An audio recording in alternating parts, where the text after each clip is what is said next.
Some stories are so profound, they have the power to change how we see the world. This is one of those stories. It's a tale of despair and hope, of failure and redemption, and ultimately, of the enduring strength of the human spirit. It begins in the heart of Manhattan, a city that never sleeps, where ambition drives every moment and where people chase dreams under the shadows of towering skyscrapers. In this bustling metropolis, where time waits for no one, one man's decision to take a different path would ripple across countless lives. The chill of winter clung to the air that evening, with snowflakes drifting lazily from the heavens. Amid the chaos of a city in perpetual motion, a solitary figure moved through the crowded streets. Clad in an impeccably tailored overcoat, his polished shoes clicked sharply against the pavement. This man, known by many but understood by few, wasn't heading toward a boardroom or a gala. His steps carried him to a quiet, forgotten alley nestled between two towering structures, a place far removed from the glittering world of wealth and power. There, in the dim light of a flickering street lamp, sat another man. His face was weathered, his hands trembling as they clutched a thin jacket against the biting cold. A cardboard sign rested at his feet, scrawled with desperate words. Veteran. Hungry. Anything helps. The stranger paused. His gaze, sharp and assessing, settled on the man before him. There was no pity in his eyes, only curiosity and a spark of recognition. An unexpected encounter. "Who are you?" the well-dressed man asked, his voice firm but not unkind. The figure on the ground looked up, his breath visible in the frosty air. His eyes, though weary, still held a flicker of pride. "Jack Miller," he replied, his voice rough from years of hardship. "Former Marine." A silence hung between them, broken only by the distant hum of the city. The man standing tall repeated the name, almost as if testing its weight. Jack Miller. Bravo Company, wasn't it? Jack's head snapped up, surprise etched on his face. You know about Bravo Company? The stranger nodded, his expression unreadable. "I know more than you think."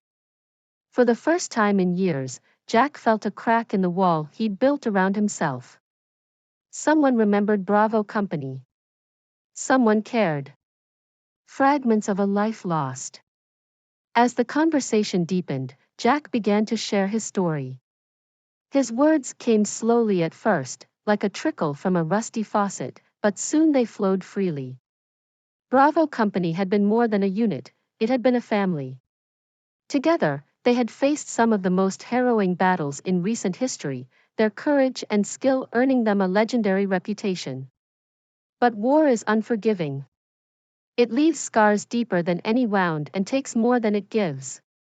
When Jack returned home, he found himself a stranger in his own country.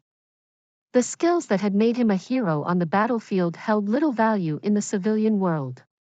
His body bore injuries that refused to heal, and his mind was haunted by memories he couldn't escape.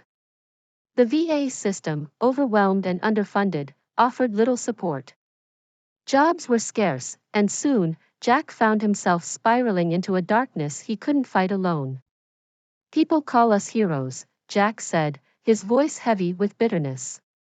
"But they forget about us as soon as the parades are over." The stranger listened intently, his expression one of quiet determination. "Jack," he said, "you don't belong here. Come with me." Jack hesitated. Was this another empty promise? Another well-meaning stranger who would disappear as soon as it became inconvenient? But something in the man's voice, an unwavering conviction, made Jack decide to trust him.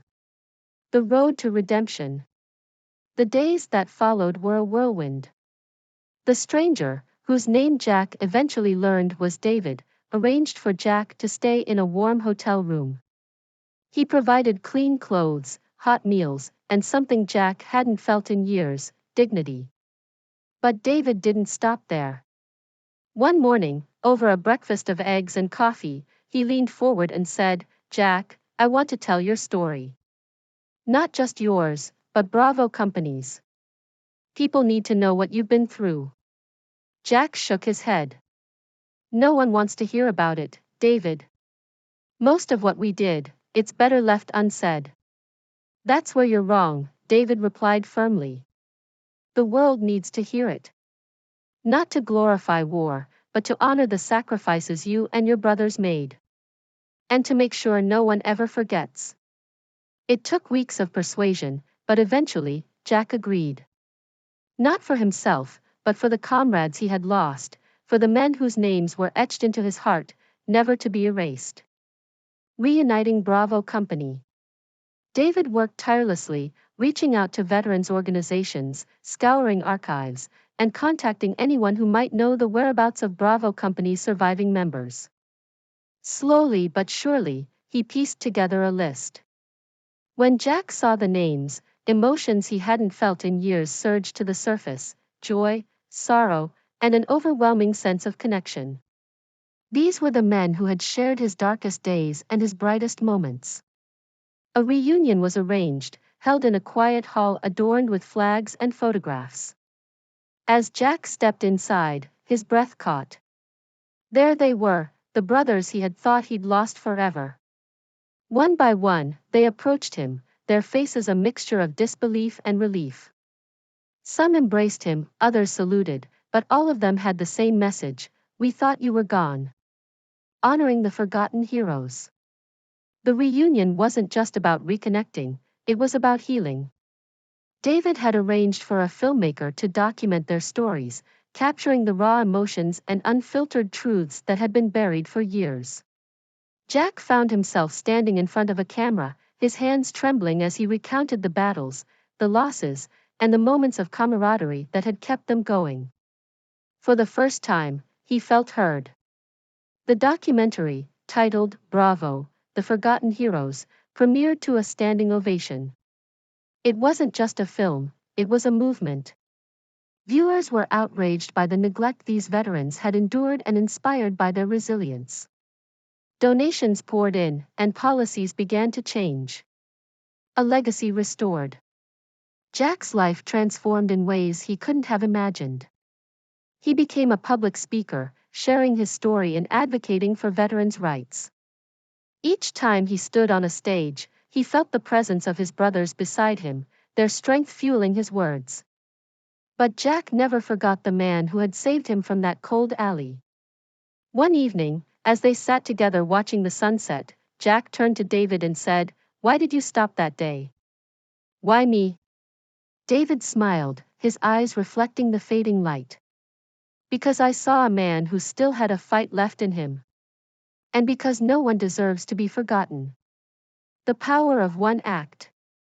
This story isn't just about Jack. It's about every person who feels invisible, every hero who struggles to find their place in a world that has moved on. It's a reminder that one act of kindness, one decision to care, can change everything. So the next time you see someone in need, remember Jack Miller and the man who chose to stop. Because sometimes, the greatest battles are fought, and won, after the war is over. If this story moves you, share it with someone who needs to hear it. Let's ensure that no hero is ever forgotten. Subscribe to our channel for more stories of resilience, courage, and hope. Together, we can make a difference.